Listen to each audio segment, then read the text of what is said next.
Somatoform disorders, क्या आपने कभी सुना है कि औरतों के हाथ पांव मुड़ गए हैं? बाद नॉर्मली ये जो है वो टीनेज लड़कियों के अंदर ऐसा होता है, उनके हाथ पांव का मुड़ जाना, उनकी आँखों का फिर जाना, उनके सुनाई देना बंद हो जाता है और उन्हें दिखाई देना भी बंद हो जाता है। तो और फिर लोग उन्हें जो है वो लेबल करते हैं कि इनको जिन्नात जो हैं वो जिन्नात ने कब्ज़ा कर लिया है या जिन्नात ने घेर लिया है, इनको साया हो चुका है। आपको ये जानकर हैरत होगी कि ये एक साइकोलॉजिकल डिसऑर्डर है। इसको सोमैटोफॉर्म डिसऑर्डर कहते हैं और मेनली इसको जो है वो कन्वर्जन डिसऑर्डर कहते हैं, जो कि औरतों के अंदर प्रेवलेंट इसका पैटर्न है। तो सोमैटोफॉर्म डिसऑर्डर जो है वो दो तरह के हैं जो औरतों में पाए जाते हैं, उन्हीं को हम पढ़ते हैं, कन्वर्जन डिसऑर्डर और सोमाटाइजेशन डिसऑर्डर। सोमैटोफॉर्म डिसऑर्डर ये एक डिसऑर्डर्स की क्लास है, डिसऑर्डर्स का ग्रुप है, जिसके अंदर इन somatoform disorders individual complains of bodily symptoms that suggest a physical defect or dysfunction, sometimes rather dramatic in nature, जिसकी कोई ऑर्गेनिक या फिजियोलॉजिकल बेसिस या रीज़न नहीं होती। अगर ऐसे बंदे अपना टेस्ट करवाएं, उनको बॉडी में पेन तो हो रही होती है, if they are suggested to take a test, lab में जाके अपना टेस्ट कराएं, ब्लड टेस्ट कराएं, यूरिन टेस्ट कराएं, तो उसमें कोई फिजियोलॉजिकल बेसिस जो है या ऑर्गेनिक काज नज़र नहीं आता, लेकिन उनको पेन बॉडी में हो रही होती है। वो प्योरली साइकोलॉजिकल पेन होती है, जिसकी साइकोलॉजिकल डिसऑर्डर होता है, जिसकी वजह से जो है वो उनको पेन जो है वो बॉडी में हो रही होती है। यानी कि साइकोलॉजिकल जो पेन है या साइकोलॉजिकल सिम्टम्स जो हैं, psychological stress converted into the physiological symptoms या फिजियोलॉजिकल डिसफंक्शंस, तो इसे हम सोमैटोफॉर्म डिसऑर्डर कहते हैं। सोमैटोफॉर्म डिसऑर्डर्स में देखिए, सोमा मीन्स बॉडी है, सोमा बॉडी है, और in these disorder psychological disorder take a physical form, यानी साइकोलॉजिकल डिसऑर्डर जो है वो जो है उनकी एक फिजिकल फॉर्म हो जाती है, यानी ऑर्गेनिक फॉर्म जो है वो होती है, लेकिन उनका टेस्ट करवाएं तो वो बिल्कुल कह लीजिए उसे टेस्ट माइनस आएगा, नेगेटिव आएगा, उसमें कोई भी सिम्टम्स या कोई भी ऑर्गेनिक काज उसमें नहीं आएगा। So pain disorders person experiences pain that causes significant distress and impairment। Pain होती है, लेकिन उसमें उस पेन की वजह से जो है बहुत सारे जो फंक्शंस हैं वो इम्पेयर हो जाते हैं। बॉडी डिस्मॉर्फिक डिसऑर्डर, ये भी डिसऑर्डर्स हैं। बॉडी डिस्मॉर्फिक डिसऑर्डर, इसमें लगता है कि इंसान और ख़ास तौर पे औरतों को कि मैं बहुत भद्दी हूँ, मैं बहुत मोटी लग रही हूँ, मेरी टांगें बहुत बड़ी हैं, मेरी टांगें बहुत मोटी हैं, हालांकि वो इतनी नहीं होती, लेकिन इसके बावजूद दे परसीव कि वो जो है वो बहुत भद्दी लग रही हैं। The person is occupied with the imaged और exaggerated defect in the appearance. तो हाइपोकॉन्ड्रियासिस, ये भी एक सोमैटोफॉर्म डिसऑर्डर है। Individuals are occupied with fears of having a serious disease. ऐसा लगता है कि मतलब हाइपोकॉन्ड्रियासिस कि मुझे भी बहुत बड़ी बीमारी है, लेकिन मुझे अगर फॉर एग्जाम्पल खांसी आई है तो उसे लगेगा कि ये खांसी जो है वो नॉर्मल नहीं है, बल्कि ये कोई बहुत बड़ी जैसे हम कहेंगे काली खांसी है या यरकान है, कुछ ऐसी बड़ी बीमारी जो है वो उसको परसीव करता है। कन्वर्जन डिसऑर्डर जो कि हम बात कर रहे हैं, जो जिसमें हाथ पांव मुड़ जाते हैं और आंखें नॉर्मली लिटरली जो है वो नज़र आना भी बंद हो जाता है और सुना भी नहीं जाता, सुनाई देना भी बंद हो जाता है। तो ये जस्ट इसकी कोई ऑर्गेनिक रीज़न नहीं होती, कोई इंजरी नहीं होती है, जस्ट साइकोलॉजिकल स्ट्रेस और साइकोलॉजिकल डिसऑर्डर की वजह से ये फिजिकल सिम्टम जो है वो पैदा हो जाते हैं। सेंसरी और motor symptoms such as sudden loss of vision और पैरालिसिस, यानी बॉडी जो है वो फॉलिज हो जाता है, बॉडी को लिटरली फॉलिज हो जाता है, जिसका कोई बायोलॉजिकल रीज़न नहीं होता। Suggest an illness related to neurological damage of some sort. ऐसा लगता है क्योंकि पैरालिसिस जो है वो न्यूरोलॉजिकल डैमेज की वजह से होता है, लेकिन न्यूरोलॉजिकल डैमेज की वजह से होता तो है, लेकिन जो कन्वर्जन डिसऑर्डर में पैरालिसिस होता है उसकी कोई भी बायोलॉजिकल या ऑर्गेनिक रीज़न नहीं होती है। सो वो जस्ट क्या होता है, वो साइकोलॉजिकल स्ट्रेस या साइकोलॉजिकल डिसऑर्डर की वजह से फिजियोलॉजिकल सिम्टम्स पैदा हो जाते हैं। इंडिविजुअल में एक्सपीरियंस पार्शियल और complete paralysis of arms and legs, seizure यानी झटके लगना, and coordination disturbances, a sensation of prickling, tingling और क्रीपिंग ऑन द स्किन, जैसे कोई चीज़ चल रही है आपकी स्किन के ऊपर, कोई चीज़ आपको पकड़ रही है, नोच रही है, इस तरह की फीलिंग जो है वो आती है। इनसेंसिटिविटी टू पेन, पेन बिल्कुल महसूस नहीं होती, लेकिन इचिंग जो है वो फील होती है। और loss of impairment and sensation called एनेस्थीसियास,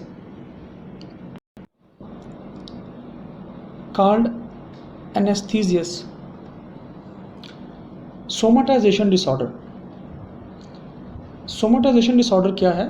recurrent multiple somatic complaints for which medical attention is sought, यानी ऐसी कंप्लेंट्स होती हैं, तकरीबन ये 5 कंप्लेंट्स जो हैं रजिस्टर की जाती हैं, बताई जाती हैं, तो और उसके लिए जो है वो मेडिकल अटेंशन भी चाह रहे होते हैं कि मेरे यहाँ प्रॉब्लम है और मेरे यहाँ प्रॉब्लम है, but they have no apparent physical, या जिसे हम कहते हैं ऑर्गेनिक काज नहीं होता, उसका कोई फिजिकल काज जो है टेस्ट में कोई काज नहीं आता। सबसे पहली जो 4 पेन्स हैं वो देखें, 4 पेन सिम्टम्स हेड है, बैक है और जॉइंट पेन है।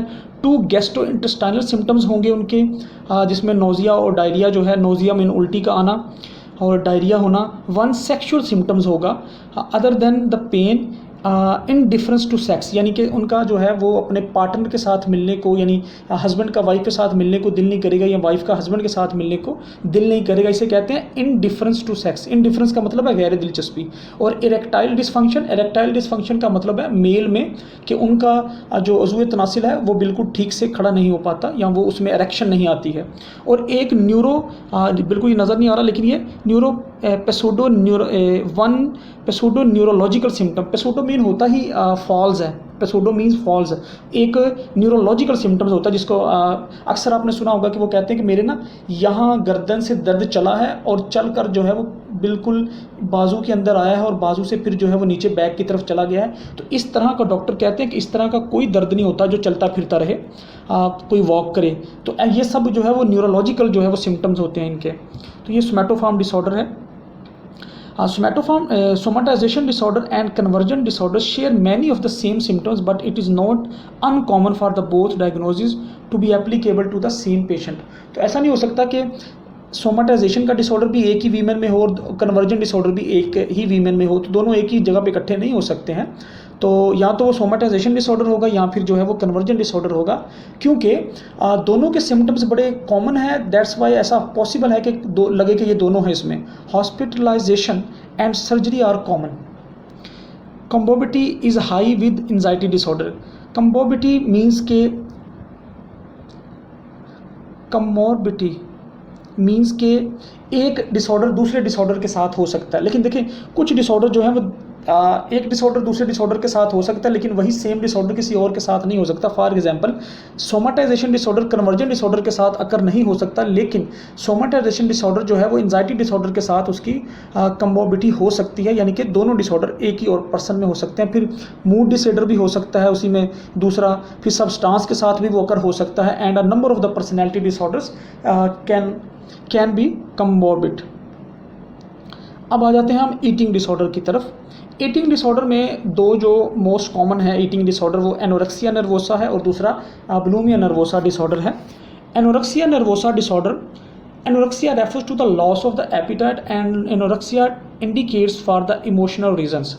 अच्छा, लॉस ऑफ एपिटाइट देखें, जब खाने की चाहत ख़त्म हो जाएगी या भूख ख़त्म हो जाएगी तो जिस्म जो है वो वीक होना शुरू कर देगा। नॉर्मली ये गर्ल्स के अंदर है, और इंडस्ट्रियल ईरा में जब से फैशन और इंडस्ट्रियल ईरा आया है, तो जब से उसकी इमरजेंस हुई है तब से ये जो डिसऑर्डर है ये ज़्यादा पाया जा रहा है। वजह क्या है? क्योंकि एडवर्टीज़मेंट और फैशन ने लोगों को, लड़कियों को पतला रहना दिखाया है कि मतलब स्लिम एंड स्मार्ट ही लड़कियां खूबसूरत लगती हैं, तो उन्होंने उन्होंने वो खाना खाना भी छोड़ दिया है जो कि मोस्ट ऑफ द गर्ल्स जिनमें ये प्रॉब्लम होती है, जो बॉडी के नॉर्मल वेट को मेंटेन करने के लिए ज़रूरी होता है। सो लॉस ऑफ एपिटाइट इसमें मेन जो है वो एक सिम्टम है। इसके फीचर्स देखते हैं। Person must refuse to maintain a normal body weight 85% less than what is considered normal for that person's age and height. तो weight loss is typically achieved through dieting. तो वेट लॉस होता कैसे? Dieting की जाती है। आल दो purging है जानबूझकर चीज़ों को खाकर जो है वो बाहर जो है वो उल्टी कर देना, वॉमिटिंग कर देना, इसे हम पर्जिंग कहते हैं। इसे हम self induce vomiting, heavy use of the laxatives और ड्यूरेटिक्स। ये लेग्जेटिव मेडिसिन जो हैं वो होती हैं जो हम इसमें यूज़ की जाती हैं अपने वेट को जो है वो लॉस करने के लिए। And excessive exercise can also be the part of the picture. The person has an intense fear of gaining weight and fear is not reduced by the weight loss. उसे weight loss का, weight gain होने का डर तो होता है, इसके बावजूद वो डाइटिंग भी करता रहता है, लेकिन उसके बावजूद वो उसका ये फियर ख़त्म नहीं होता। उसे यही लगता है कि मेरा वेट अभी बढ़ रहा है, तो वो नॉर्मल बॉडी वेट भी मेंटेन नहीं कर पाती। In females the extreme emaciation often causes amenorrhea, the loss or irregularity of the menstrual cycle। तो ये जो प्रॉब्लम है, देखिए बहुत ज़्यादा जब खाना नहीं खाएंगे या बहुत ज़्यादा वॉमिटिंग करेंगे, सेल्फ इंड्यूस वॉमिटिंग होगी, तो एक और प्रॉब्लम जो है वो मेंस्ट्रुअल साइकिल के अंदर इरेगुलरिटी आने का चांसेस जो है वो बढ़ जाते हैं। Patients with anorexia nervosa has a distorted sense of their body shape. बिल्कुल, क्योंकि उन्हें अपनी ठीक से सेंस बॉडी की होती तो वो ऐसा ना करते। टाइप्स ऑफ एनोरेक्सिया नर्वोसा, ये हमारे टॉपिक का हिस्सा नहीं है, हम इसको नहीं करेंगे। हम इसमें बुलिमिया नर्वोसा जो दूसरा है, जिसमें disorders involves the episode of rapid consumption of enormous amount of food followed by the extreme steps. क्या होता है कि इसमें ज़्यादा खाया जाता है। बुलिमिया नर्वोसा यानी कि किसी बैल की तरह खाना, यानी कि बहुत ज़्यादा खाना, वॉमिटिंग, फास्टिंग और excessive exercise to prevent weight gain. तो बहुत सारे स्टेप भी जो है वो खाता तो बहुत ज़्यादा है पेशेंट, लेकिन क्या है, अपने आप को वेट गेन से रोकने के लिए वो बहुत ज़्यादा उल्टी भी करेगा, वॉमिटिंग करेगा, फास्टिंग यानी रोज़े भी रखेगा और एक्सरसाइज भी करेगा, लेकिन उसके खाने की जो स्पीड है, ये जो खाना है उसका, वो ऐसा उसे ऐसा होने नहीं देता और उसका वेट जो है वो गेन होता ही रहता है। Diagnostic features of bulimia nervosa की अगर हम बात करें तो ये क्या है। Essential feature of bulimia nervosa are binge eating. Binge eating कहते हैं थोड़ी थोड़ी देर बाद खाते रहना, इधर से पकड़ के खा लिया, उधर से पकड़ के खा लिया, अब खा लिया, तब खा लिया, किसी के साथ इधर से आए तो खा लिया, तो इसे बिंज ईटिंग कहते हैं। And inappropriate compensatory methods to prevent weight gain. To qualify for the diagnose, अगर आप इसे बुलिमिया नर्वोसा का लेबल इसे करना चाहते हैं डिसऑर्डर को, तो उसके लिए क्या ज़रूरी है। To qualify for the diagnose, the binge eating and the inappropriate compensatory behaviour must occur on average at least twice a week for the 3 month. यानी हर हफ्ते में 2 बार और 3 महीने तक अगर ये कंडीशन रहे कि बिंज ईटिंग करते हैं तो और वेट भी गेन हो रहा है, तो फिर जो है हम इसको जो है बुलिमिया नर्वोसा, इसकी हिस्ट्री लेने के बाद और इसके हिस्ट्री लेने के बाद हम इसे बुलिमिया नर्वोसा टेस्ट जो है वो डायग्नोज करेंगे। Binge is defined. अब बिंज ईटिंग क्या है, जैसे कि मैंने पहले बताया कि थोड़ी थोड़ी देर बाद ऐसे ही खाते रहना, बहुत कम वक्त में ज़्यादा खाने को बिंज ईटिंग कहते हैं। Binge is defined as eating in a discrete period of the time and amount of the food that is definitely larger than most individual would eat under similar circumstances or the conditions। तो normal जितना आदमी एक वक्त में खाता है उससे ज़्यादा खाने को जो है वो बिंज ईटिंग कहते हैं, यानी कम वक्त में ज़्यादा खाते जाना। पर्सनैलिटी डिसऑर्डर, वैसे पर्सनैलिटी डिसऑर्डर जो हैं वो तकरीबन 3 क्लस्टर्स हैं और उसमें 10 पर्सनैलिटी डिसऑर्डर्स आते हैं। कुछ पर्सनैलिटी डिसऑर्डर जो कि नॉर्मली और कॉमनली फीमेल्स के अंदर उनका पैटर्न जो है वो ज़्यादा प्रेवलेंट है, वो तकरीबन ये हमारे पास हैं, ये 3 हैं। Border line personality disorder. Border line personality disorder जो है वो मर्दों में वैसे ज़्यादा भी पाया जाता है, लेकिन औरतों में उससे भी ज़्यादा पाया जाता है, क्योंकि ये मूड डिपेंडेंट और इमोशनल डिपेंडेंट ये जो है वो डिसऑर्डर है। यानी थोड़ी देर में खुश है, थोड़ी देर में शक करने लग गए, थोड़ी देर में गुस्सा करने लग गए, तो इसे कहते हैं border line personality disorder. Histrionic personality disorder और नार्सिस्टिक पर्सनैलिटी डिसऑर्डर, ये भी औरतों में जो है वो ज़्यादा पाया जाता है। हम इसको अब डिटेल से थोड़ा सा पढ़ते हैं।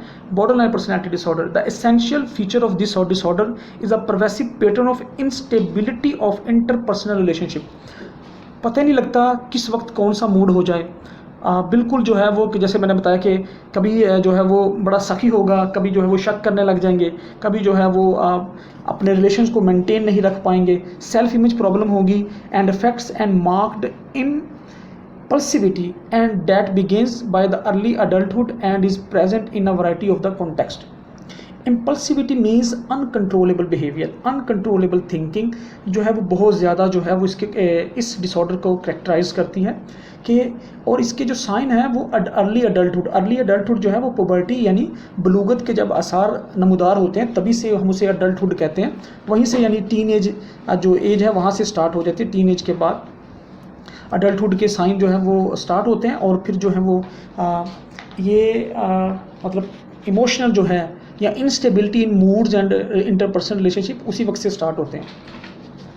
हिस्ट्रियोनिक पर्सनैलिटी डिसऑर्डर क्या है? Essential feature of disorder is pervasive and excessive emotionality and attention seeking behaviour. ये औरतों में बहुत ज़्यादा पाया जाता है, अटेंशन सीकिंग बिहेवियर डिसऑर्डर। यानी उनको इस बात का भी बुरा लगता है कि किसी ने वो यानी तैयार हुए हैं और मतलब उन्होंने कुछ जो है वो एक्सेसिव किस्म का मेकअप जो है वो किया है, तो उनको जो है वो देखा नहीं गया या किसी दूसरी फीमेल ने उनको नहीं देखा, तो या महफिल में उनको नहीं देखा, तो इस वजह से भी उनके अंदर जो है वो एक इमोशनल डिस्टर्बेंस जो है वो पैदा हो जाती है। यानी अटेंशन सीकिंग बिहेवियर ये मेल के अंदर भी है, मेल के अंदर भी मौजूद है, लेकिन क्योंकि हम फीमेल के अंदर पढ़ रहे हैं तो इसलिए ये फीमेल के अंदर इसका पैटर्न जो है वो ज़्यादा परवेसिव है। तो attention seeking behaviour is a histrionic personality disorder. This pattern begins bye the early adulthood and is present in the variety of the context. ये भी अर्ली चाइल्डहुड से जो है वो अर्ली अडल्टहुड से स्टार्ट हो जाता है, जो पुबर्टी या मेंस्ट्रुएशन का साइकिल स्टार्ट होता है उसी वक्त से। Person is uncomfortable in situation in which he is not the centre of the attention. जहाँ आपको कोई मुंह नहीं लगा रहा, जहाँ आपको कोई लोग आपकी बात नहीं कर रहे, वहाँ पर ऐसे पर्सन जो है वो अनकंफर्टेबल फील करते हैं। नार्सिसिस्टिक पर्सनैलिटी डिसऑर्डर जो है ये गुरूर, फ़ख्र जो है ना वो लैक ऑफ एम्पैथी, ये उसके अंदर ये इसकी जो है ना वो मेन कैरेक्टरिस्टिक्स इस डिसऑर्डर की है। Pervasive pattern of grandiosity in fantasy और the behaviour, need for admiration and lack of empathy beginning by the early adulthood and present in the variety of the context. तो मेन नार्सिसिस्टिक क्या है? ये गुरूर बहुत करते हैं अपनी चीज़ों पे, लैक ऑफ एम्पैथी, दूसरों के इमोशंस को समझेंगे नहीं और हर वक्त दूसरों से तारीफ चाहते रहेंगे। मैनेजमेंट, इसकी मैनेजमेंट कैसे है? फिजिकल इंटरवेंशन इसकी पहला मेथड है, फिर साइकोलॉजिकल इंटरवेंशन जो है वो दूसरा मेथड हम यूज़ करते हैं। सोशल इंटरवेंशंस के ये जो इसकी मैनेजमेंट है, जितने भी डिसऑर्डर्स हैं इनको मैनेज कैसे किया जा सकता है, उसके बारे में जो है वो फिजिकल इंटरवेंशन है, साइकोलॉजिकल इंटरवेंशन है और सोशल इंटरवेंशन है। इस यानी इसके जो इलाज है वो थेरेपी में आ जाता है कि हम इसका इलाज जो है वो किस तरह से करते हैं। तो इसके बारे में इंशाल्लाह हम अलग से एक वीडियो बनाएंगे ताकि इसकी जो ट्रीटमेंट है या जो इन डिसऑर्डर्स की जो मैनेजमेंट है वो भी आप तक पहुँचाएँ ताकि आप उससे इस्तेफादा कर सकें। खुदा हाफिज़, नेक्स्ट लेक्चर में मिलते हैं इंशाल्लाह।